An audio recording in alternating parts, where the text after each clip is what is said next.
Okay, so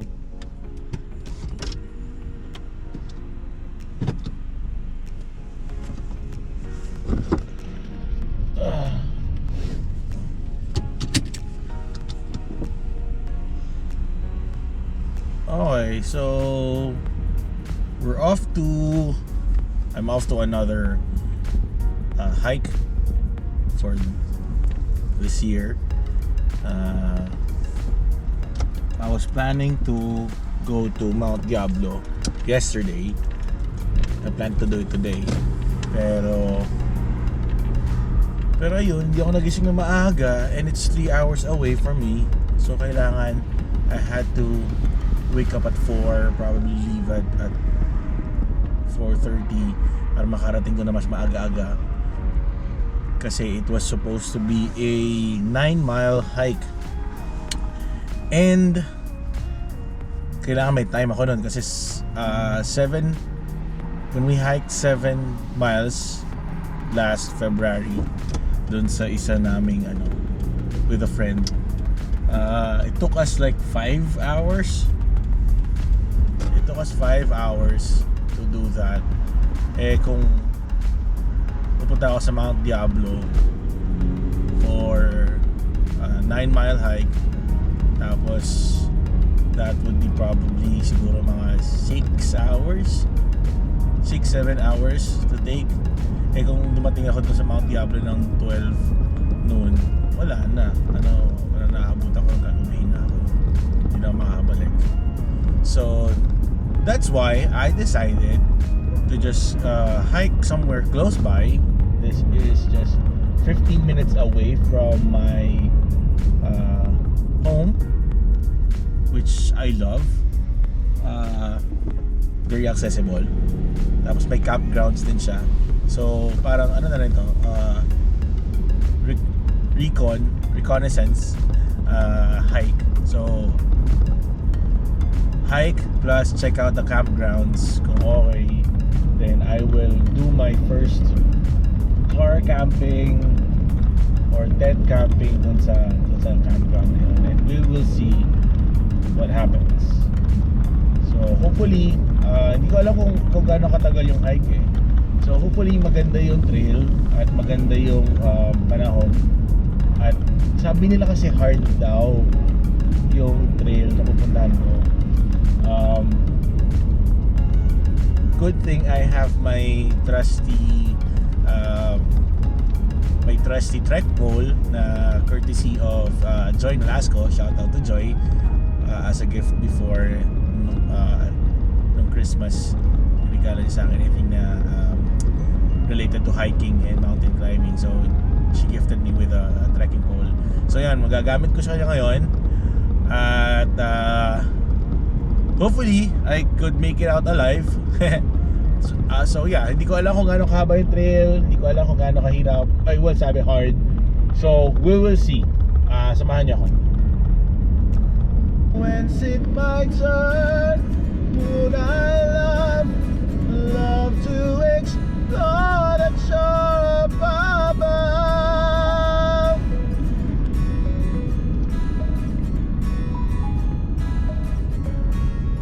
Okay, we're here. We're here. $25 per camp unit, free area read.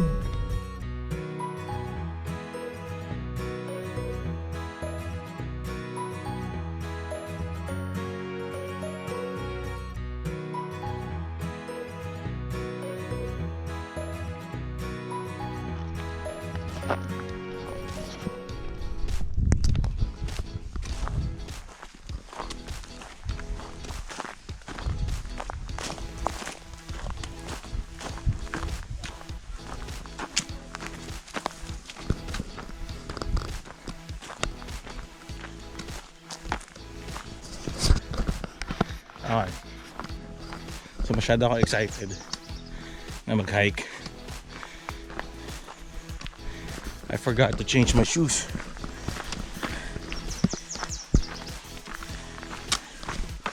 Dala ko yung hiking shoes ko doon. But I forgot to change. Now, I know kung bakit siya hard. Kasi pataas talaga siya. Pataas ng pataas.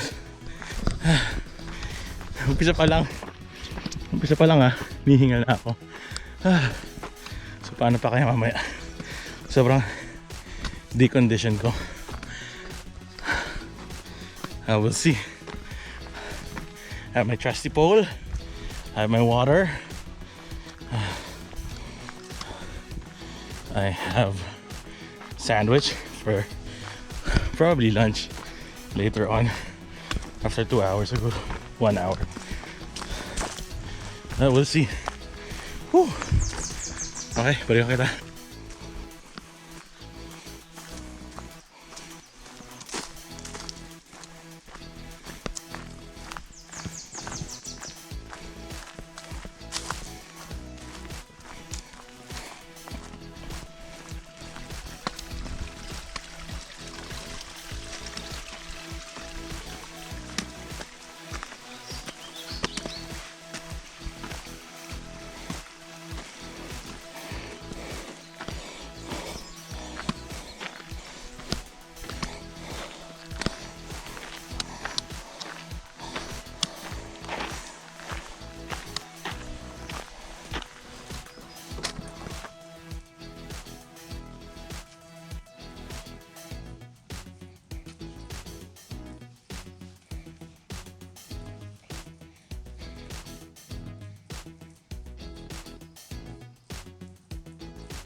So ito na po tayo. Steep.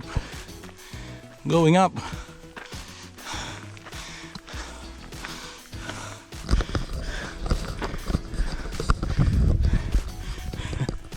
Medyo parang pang matandang akyatan. Ang sakit. Ang hirap.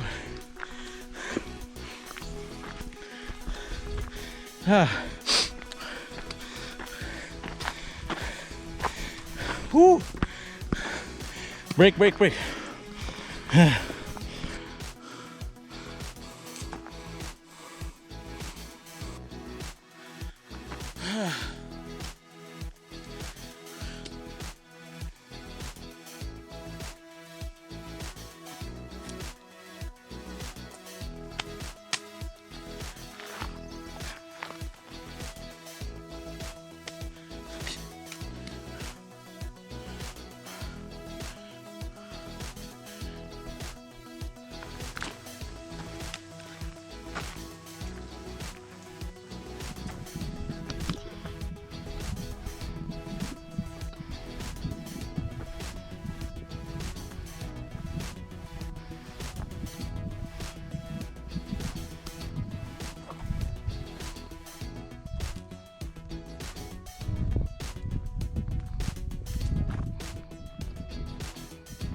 Wow, sign of life.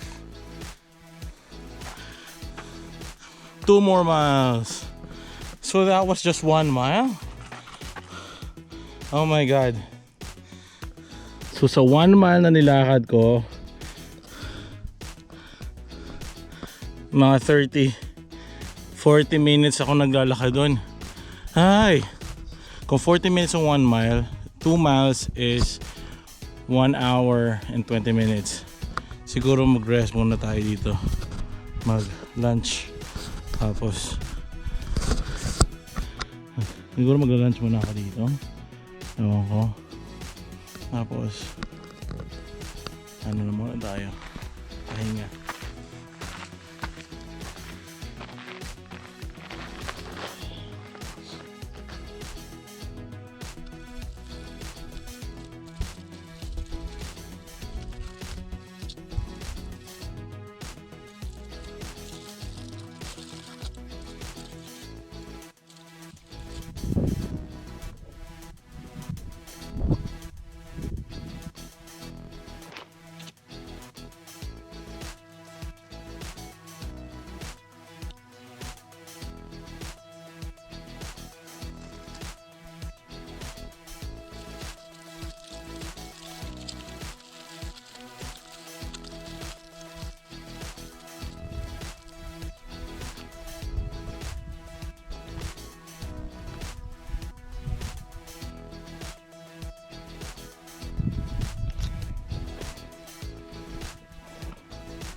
Okay. This is so nice. Still far away from the summit, pero akayanin. Still enjoying, especially the view. Minsan maganda talagang go out, feel nature, don't care about anything, don't worry about the things that you're gonna have to do tomorrow for the week. Pure bliss. I would say this is pure bliss, just being here.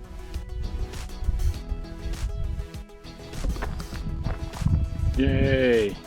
Sign off. Progress. 1.2 miles na lang. Let's go to the summit. Ito na, packet na ulit. Let's go.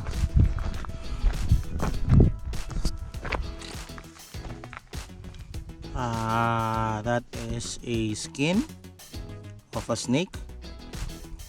May not be the snake per se.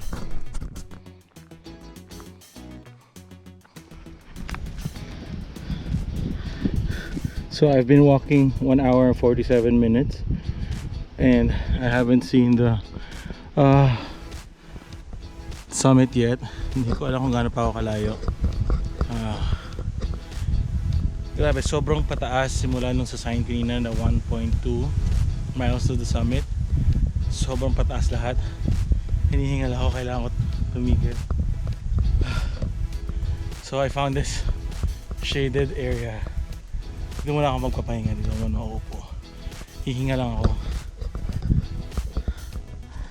My last heart rate was 168. So I let my heart rate go down for a while. Tsaka ako babawi ulit. Hirap pag di-condition ka. Guys, I had to stop. I had to look at the view.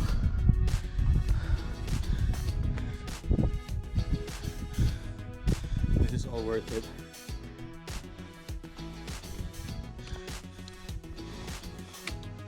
Okay, so this is to the summit. God, ganda. Thank you.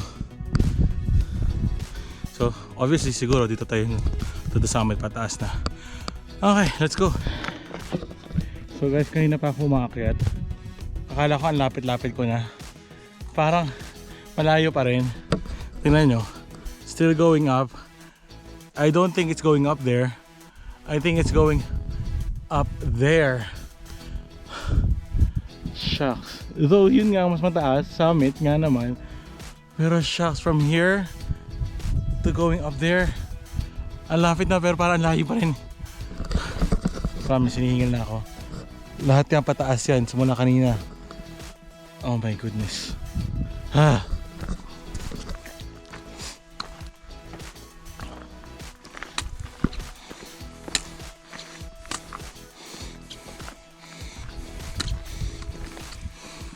Oh my god, tama, hinala ko.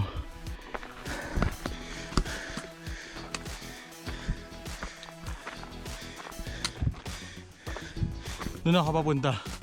Oh my god. Shit. Napaka-importante talaga ng signs, no? Para klaro, alam mo ang destination, 0.25 miles na lang, quarter mile to the summit. Let's go! Kita mo yung clouds, ang ganda oh.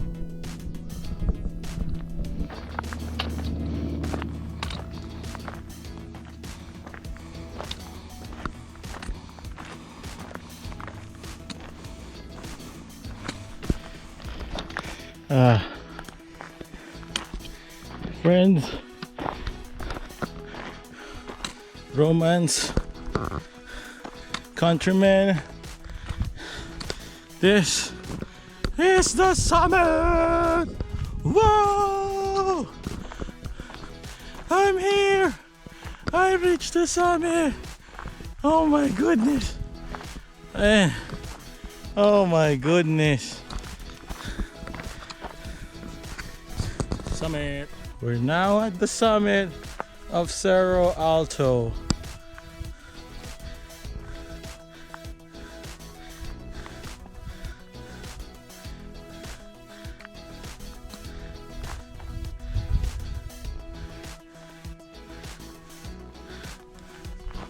Oh guys, it's 2 minutes and 25 2 hours and 25 minutes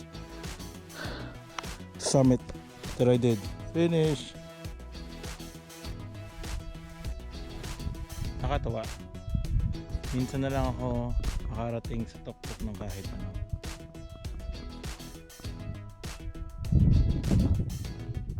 I don't think I summited anything in Maryland before. This is the first time after a long while that I've reached a summit of some hill or some mountain. Iba pa rin yung feeling if you have this 360 degrees view of everything around you.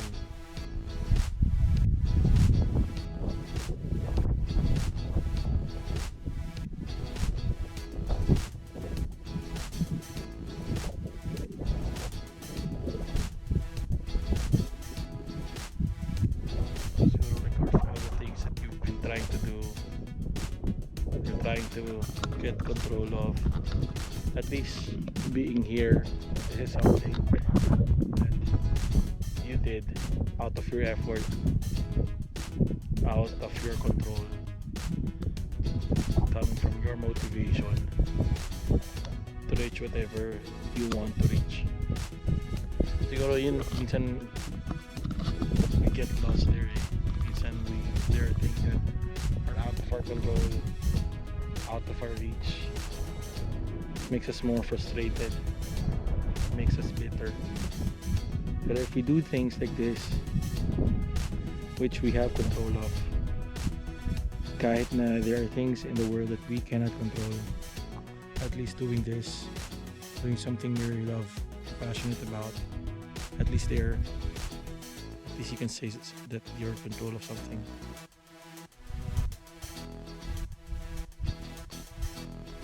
Realization. Ang ganda. Look at that. Medyo foggy.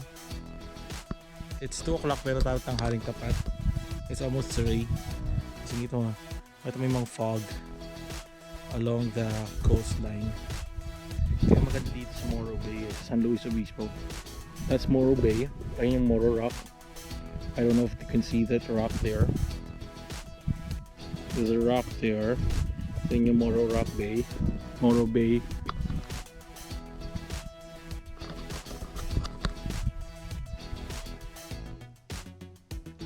So yung fog galing doon marating dito, so that area is colder. Malamig sa Morro Bay. Hopefully mabot dito yung fog para pagbaba ko malamig na. Okay, I think that's it for the summit. Thank you for joining me in my hike. Maganda. What I can say is maganda. It's nice here in Cerro Alto. I'll try this again, probably in different route or trail. Pero as for now, going down, I'm gonna take the same route so that I don't get lost. Okay, see you down there.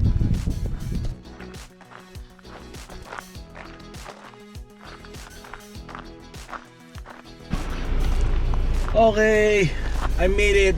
I'm back here sa kotse. Sobrang nakapagod. Tama nga yung sinabi ni All Trails. Hard nga siya. I did going to the summit 2 hours and 30 minutes. Wala pa yung big breaks ko doon. Tapos going down, I took it 1 hour and 20 minutes. Pero sobrang sakit kasi pababa ka, you have to decelerate. So ang sakit sa thighs. Pero I made it. I'm happy. Ngayon kakain na ako, chichibog na. But yeah, I enjoyed the trail. Cerro Alto here in San Luis Obispo. It's very nice. Great, challenging trail. Going up, going down. It's mostly going up. Syempre pagpabalik, going down na. And the 360 view is so worth it. Pati yung view mo on the way to the summit, maganda, sobrang maganda din. Maganda sana siya kung naabutan ko yung peak ng flowers, pero may naabutan pa rin naman ako, so okay pa rin naman. So yeah, there. Salamat sa pagsama sa akin. This is Johan again. Till next time.